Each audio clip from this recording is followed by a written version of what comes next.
நீ போகையிலும் ஆசீர்வதிக்கப்பட்டிருப்பாய், வருகையிலும் ஆசீர்வதிக்கப்பட்டிருப்பாய். கர்த்தர் உன் போக்கைய வரத்தையும் இது முதற்கொண்டு என்றென்றைக்கு காப்பார். இது நம்ம ஏசப்பாவுடைய விலையேறப்பட்ட நமக்கு கொடுக்குற ஒரு ஆசீர்வாதம். போக்கைய வரத்தையும் ஆசீர்வதிக்கிற ஆண்டவரும் காக்கிற ஆண்டவர் தான் நம்முடைய ஆண்டவர். ஆனால் சில நேரத்தில் ஏன் சில அசம்பாவிதங்கள் நடக்குது? அதற்கு அநேக காரியங்கள் உண்டு.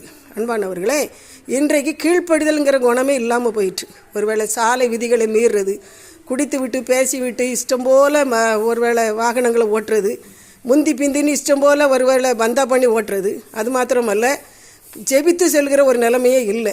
பாதுகாக்கிற ஆண்டவர் நமக்கு எல்லாருக்கும் ஒரு பணிவிடை நாவிகள் ஆண்டவர் வச்சிருக்கிறாராம். நமக்கு இன்று தூதர்கள் இருக்கிறாங்க. அன்பானவர்களை நம்புறீங்களா நம்பலையா? பைபிளை வாசித்து பாருங்கள், அருமையாக இருக்கும். நம்ம ஒவ்வொருவருக்கும் ஒரு பணிவிடை நாவிகள் தூதர்கள் இருக்காங்க. நம்ம பிரயாணத்துக்குள்ள போகும்போது சின்ன ஜெபம் பண்ணிட்டு போகிறோமா, ஏசப்பா எங்களுடைய போக்கை வரத்தி நீர் ஆசீர்வதிக்கிற ஆண்டவர், கர்த்தர் போக்கை வரத்தையும் அவர் காக்கிறவர், உன் போக்கை வரத்தையும் இது முதற்கொண்டு என்றைக்கு காக்கிறவர், காப்பாற்றுற தேவன், ஆசீர்வதிக்கிற தேவனை நம்ம கூட்டிகிட்டு போகிறோமா? செய்யவே மாட்டோம்.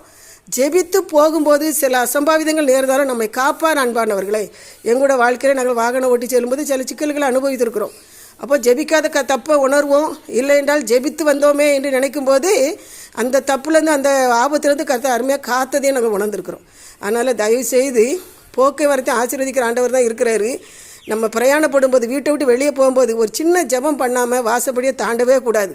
பிள்ளைகளுக்கு அப்படி சொல்லி பழகணும். எத்தனை பேர் அப்படி சொல்லி பழகிறோமோ தெரியல.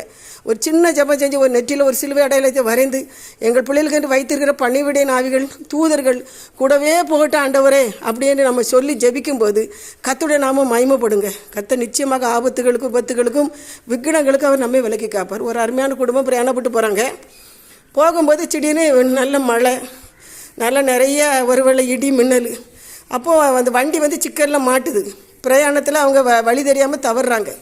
அப்போ அந்த வண்டிக்கிலருக்கு ஒரு பாட்டிமா சொல்கிறாங்க, அம்மா இன்றைக்கி ஜெபம் பண்ணிங்களா, பெறப்படும்போது ஜெபம் பண்ணிங்களா? உன்னை பேரன் சொன்னான். இன்னும் பழைய காலத்தில் இருக்காதுங்க பாட்டிமா, என்ன ஜெபான்னு சொல்கிறீங்க அப்படின்னு பேரன் சொல்கிறான். பாட்டி சொன்னால் அதான் சிக்கல், நான் மாட்டிக்கிட்டு இருக்கோம்ல, வழி தெரியல. பாட்டிமா வேகமாக ஜெபித்தார்கள். தன்னுடைய அபாத்திரத்தன்மை உணர்ந்து ஜெபிக்க மறந்த தப்பை உணர்ந்து ஜெபித்தார்கள். கொஞ்ச நேரத்தில் ஒரு பலத்த ஒரு மின்னல் வெட்டப்பட்டுச்சு. ஒரு 10 அடி தூரத்துக்கு முன்னால் ஒரு பெரிய பள்ளம். அவர்கள் ஜெபிக்கவில்லை என்றால் அந்த கார் பள்ளத்தில் விழுந்து அத்தனை பேருக்கு சேதம்தான். உடனே சுதாரித்து கொண்டார்கள். அந்த திசை மாறி அந்த மின்னலில் அவர்கள் எங்கே இருக்கிறார்கள், எங்கே போகணுங்கிறத கர்த்தர் உணர்த்தினார். பாதுகாப்பாக வீடு சேர்ந்தார்கள். நம்முடைய வாழ்க்கையில் எத்தனையோ நம்ம அனுபவிச்சிருக்கிறோம். இந்த சத்தியத்தை கேட்குற உங்களையும் எங்களையும் கர்த்தர் எத்தனையோ தடவை காப்பாற்றிருக்கிறார்ல. அந்த காப்பாற்றுற தெய்வத்தை நம்ம நினைத்து நன்றியோடு துதிக்கிறோமா? நம்ம பிரயாணங்களில் அவரை அழைச்சிக்கிட்டு போகிறோமா? ஜெபிக்காமல் வாசப்படி தாண்டவே கூடாதுங்க. நம்ம உயிருக்கு உத்தரவாதம் கிடையாது. கர்த்தர் நல்லவர், அவர் கிருபை